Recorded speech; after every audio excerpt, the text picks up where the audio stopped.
Topic है induced EMF. EMF जो पैदा हुई, इंड्यूस्ड ईएमएफ किस में? In a moving conductor in a uniform magnetic field. अब ये टॉपिक कैसे काम करता है इसको जरा ध्यान से देख लो। ये टॉपिक कुछ ऐसे काम करता है, सपोज करो ये आपके पास एक कंडक्टर है, देखो ध्यान से देखना, ये आपके पास एक कंडक्टिंग रॉड है। इस कंडक्टिंग रॉड में इसकी लेंथ क्या है? एल है, राइट। मैग्नेटिक फील्ड बोर्ड के अंदर है, इसके परपेंडिकुलर है और इनफाइनाइट मैग्नेटिक फील्ड है, चलने दो, जहां तक है मैग्नेटिक फील्ड ही फील्ड है। ये रॉड को आप मूव करवाते हो with a velocity of v। तो अकॉर्डिंग टू फैराडेज लॉ या अकॉर्डिंग टू इंडक्शन इसमें ईएमएफ पैदा हो जाएगी, इसमें करंट पैदा हो जाएगा। कोई कहता कैसे? इसका क्या चेंज हुआ देखते हैं। तो जब भी आप एक कंडक्टिंग रॉड को मूव करवाएंगे एक परपेंडिकुलर मैग्नेटिक फील्ड में, इसमें कैसे क्या फिनोमेना लगेगा ध्यान से देखो। होगा क्या, इसके अंदर इस रॉड में क्या पड़े हुए हैं? इस कंडक्टर के फ्री इलेक्ट्रॉन्स। इलेक्ट्रॉन जो मूव कर सकते हैं, कंडक्टर है ना, तो फ्री इलेक्ट्रॉन्स पड़े हुए हैं। अब पिछले चैप्टर को याद करो, जब तुम पूरे कंडक्टर को मूव करवा रहे हो, इसमें हजारों इलेक्ट्रॉन्स हैं फ्री। वो कैसे मूव कर रहे हैं? कंडक्टर के साथ साथ इधर मूव करे जा रहे हैं। वो नीचे ऊपर नहीं जा रहे, वो तो रेस्ट पे है, इसमें कुछ था तो था नहीं। बहुत सारे इलेक्ट्रॉन्स हैं इसमें और वो राइट की तरफ मूव कर रहे हैं, क्योंकि कंडक्टर ही राइट की तरफ मूव कर रहा है। और अगर आपकी रॉड राइट की तरफ मूव कर रही है तो आपका चार्ज इलेक्ट्रॉन भी राइट की तरफ मूव कर रहा है। ठीक है, वो कंडक्टर के अंदर मूव कर रहा है पर मूव तो कर रहे हैं टुवर्ड राइट। तो पिछला चैप्टर मैग्नेटिक का ये बोलता है, when a charge particle is moving in a magnetic field it will experience a force. Force का फॉर्मूला क्या होता है? बी क्यू बी साइन 90, क्योंकि एंगल 90 है तो इसके ऊपर फोर्स लगेगी B Q B sine 90, right. तो ये मैग्नेटिक फोर्स लगा देते हैं बी क्यू वी साइन 90, या फिर बी चार्ज ई है इंटू वी। ये रहा। कहाँ लगेगी? फ्लेमिंग का लेफ्ट हैंड रूल। ये अभी नया चैप्टर नहीं है, पिछले चैप्टर घूम रहा हूं मैं भी। फ्लेमिंग का लेफ्ट हैंड रूल क्या कहता है? फ्लेमिंग का left hand rule, B board के अंदर है, central finger represent direction of positive charge, पर हमारा इलेक्ट्रॉन कहां जा रहा है? राइट। और राइट जा रहा है with the velocity of v rod के साथ। तो फोर्स एक्सपीरियंस करेगा कैसे? बी बोर्ड के अंदर है, central finger represent direction of positive charge, पर ये तो नेगेटिव चार्ज है। कोई बात नहीं, अगर नेगेटिव राइट जा रहा है तो पॉजिटिव कहीं लेफ्ट इमेजिन कर लो, तो फोर्स कहां लगेगी? नीचे। तो फोर्स नीचे लगेगी और ये इलेक्ट्रॉन्स कहां मूव करेंगे? नीचे। तुम रॉड को मूव करवाते जाओ, इन पे फोर्स लगती जाएगी, इलेक्ट्रॉन नीचे मूव करते जाएंगे, तो इसमें तुम्हें कुछ करंट दिखेगा। कहां पे? ऊपर। इस करंट को इंड्यूस करंट बोलते हैं। तो फैराडे तो बाद में आया, पहले उसने ये थर्ड चैप्टर पढ़ा आपका मैग्नेटिक इफेक्ट, उसके बाद उसने शॉर्टकट दिया। फैराडे तो इसका शॉर्टकट देगा। हम तो पिछले चैप्टर के साथ ही प्रूव कर रहे हैं कि इंड्यूस करंट क्यों पैदा हो रहे हैं। वो इसलिए पैदा हो रहे हैं क्योंकि चार्ज पार्टिकल पे फोर्सेस लगती हैं। सही है, अभी कहानी खत्म नहीं हुई। अभी इलेक्ट्रॉन नीचे जा रहे हैं, नीचे जाके, ये कोई क्लोज सर्किट थोड़ी ना है, नीचे नीचे नीचे नीचे नीचे, यहां पे आके रुक गया इलेक्ट्रॉन, तो यहां पर नेगेटिव चार्ज हो गया। और इलेक्ट्रॉन आया, नीचे रुक गया, नेगेटिव चार्ज हो गया। और ये सारे इलेक्ट्रॉन नीचे आते गए और यहां पर कौन सा चार्ज हो गया? पॉजिटिव, की डेफिशिएंसी हो गई।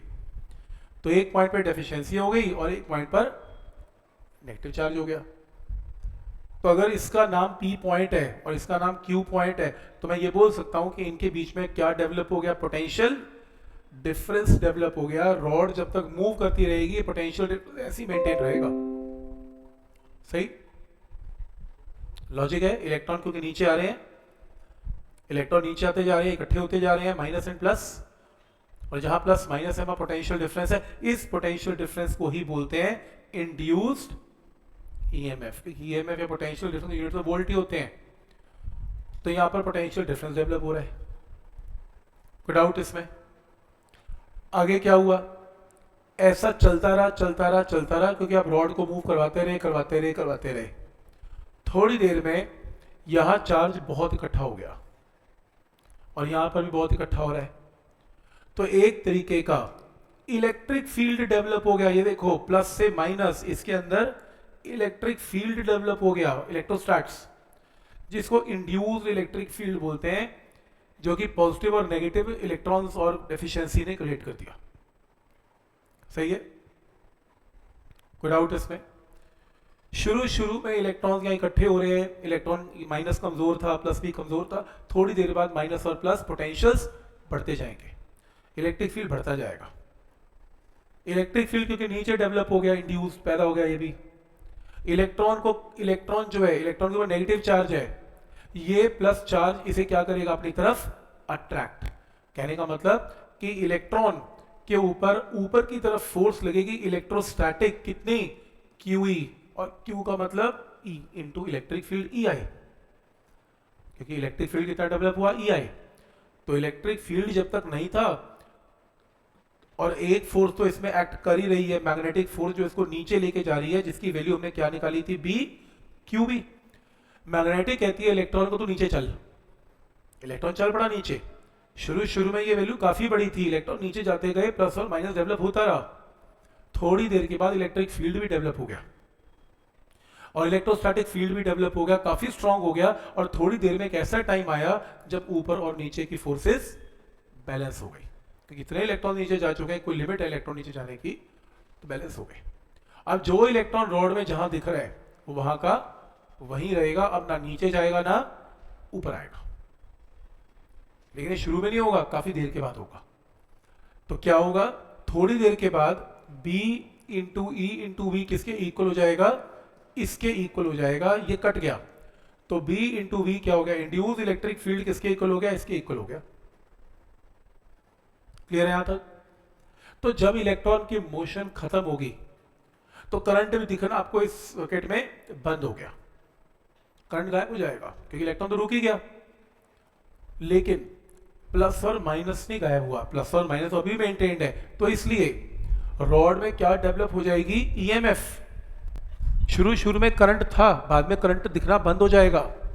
इसलिए फेराडे ने कहा था कि जब भी आप फ्लक्स चेंज करते हो तो क्या डेवलप होती है, इंड्यूस्ड EMF। उससे फॉर्मूला करंट का बिल्कुल नहीं निकाला, उसने फॉर्मूला किसका निकाला, EMF का। समझ में आ रहा है? क्योंकि रास्ते में स्टेडी स्टेट आ जाती है, स्टेडी स्टेट का मतलब जब फोर्सेस बैलेंस हो जाती है उसको स्टेडी स्टेट बोलते हैं। तो स्टेडी स्टेट में करंट दिखना बंद हो जाता है, लेकिन पोटेंशियल डिफरेंस फिर भी दिखता है, तो इसलिए पोटेंशियल डिफरेंस के साथ काम होगा। क्लियर है यहां तक? लॉजिक समझ में आ रहा है? क्या लॉजिक्स है? अब पोटेंशियल डिफरेंस ये वैल्यू आ गई। अब एक चीज देखो, शुरू में जब इलेक्ट्रॉन नीचे आ रहे थे, बिकॉज मैग्नेटिक फोर्स नीचे खींच रही थी, तो करंट कहां जा रहा था, ऊपर जा रहा था। तो मैंने लास्ट टाइम एक लाइन लिखवाई थी स्पेशल, इंड्यूस करंट, जो करंट पैदा होता है इंड्यूस करंट, उसकी डायरेक्शन हमेशा नेगेटिव टू पॉजिटिव होती है। चेक कर लो, प्रूफ है। देखो इंड्यूस करंट कहां से कहां जा रहा है, नेगेटिव टू पॉजिटिव, जबकि इलेक्ट्रिसिटी का, बैटरी का करंट हमेशा कहां जाता है, positive to negative. Induce current कहां जाता है, नेगेटिव टू पॉजिटिव। ये पॉइंट भी क्लियर है यहां तक? सारी कहानी बीच में निकल के आ रही है, और हमने इस चैप्टर का कुछ भी यूज नहीं किया, हम पुराने चैप्टर से अपना आंसर दे रहे हैं। अब इलेक्ट्रोस्टैट्स के अकॉर्डिंगली मैं अगर पोटेंशियल डिफरेंस निकालना चाहता हूं इसका, ये देखो इलेक्ट्रोस्टैट्स के अकॉर्डिंगली P हायर पोटेंशियल पे है क्योंकि वो प्लस है, Q लोअर पोटेंशियल पे है क्योंकि वो माइनस है। तो मैं Vp माइनस VQ निकालना चाहता हूं, that is higher potential minus lower potential, that is potential difference. Electrostatics क्या कहता है, इलेक्ट्रिक फील्ड कितना है इसके बीच में, EI, और लेंथ कितनी है कंडक्टर की, L। तो इलेक्ट्रिक फील्ड को लेंथ से मल्टीप्लाई कर दो तो क्या आ जाएगा, पोटेंशियल का डिफरेंस। ऐसे करते हैं ना, E is equal dV by dr। Potential difference क्या होता है, electric field into distance dr। अब मुझे पता है EI की वैल्यू ऑलरेडी निकल चुकी है, B into V into L। तो पोटेंशियल डिफरेंस इनके बीच में क्या डेवलप हो गया, BLV। BLV इसको EMF भी लिखा जाता है बिटवीन P एंड Q, जिसकी वैल्यू कितनी है, BLV। ये जो EMF डेवलप हुई ये तब तक रहेगी जब तक रॉड किस में रहेगी, मोशन में। अगर रॉड मोशन में नहीं रहेगी तो ये खत्म हो जाएगा, इसमें कोई EMF डेवलप नहीं होगी। इसलिए इस टॉपिक में ये जो EMF डेवलप हुई उसे बोलते हैं मोशनल EMF। तो ये कौन सी EMF डेवलप हुई रॉड में, मोशनल ईएमएफ, क्योंकि ये मोशन की वजह से डेवलप हुए। तो रूल समझ में आया।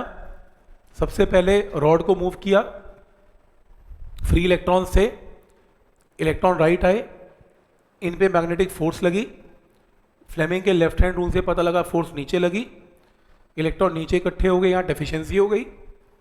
शुरू में ये फोर्स बड़ी थी, थोड़ी देर में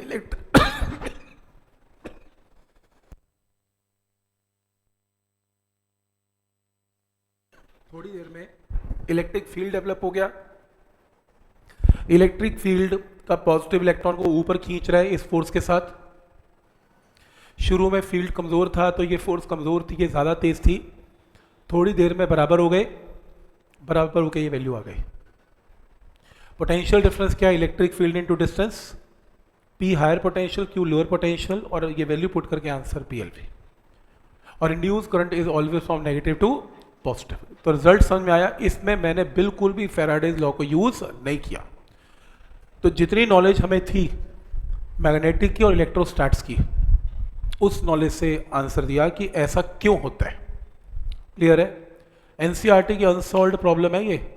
वो कहेगा डिस्कस करो इलेक्ट्रॉन की मोशन, इलेक्ट्रॉन के साथ क्या हुआ जब आपने रॉड को क्या किया, मूव करवाया इन अ यूनिफॉर्म मैग्नेटिक फील्ड। तो ये कुछ हुआ।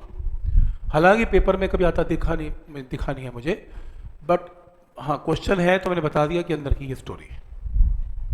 ठीक।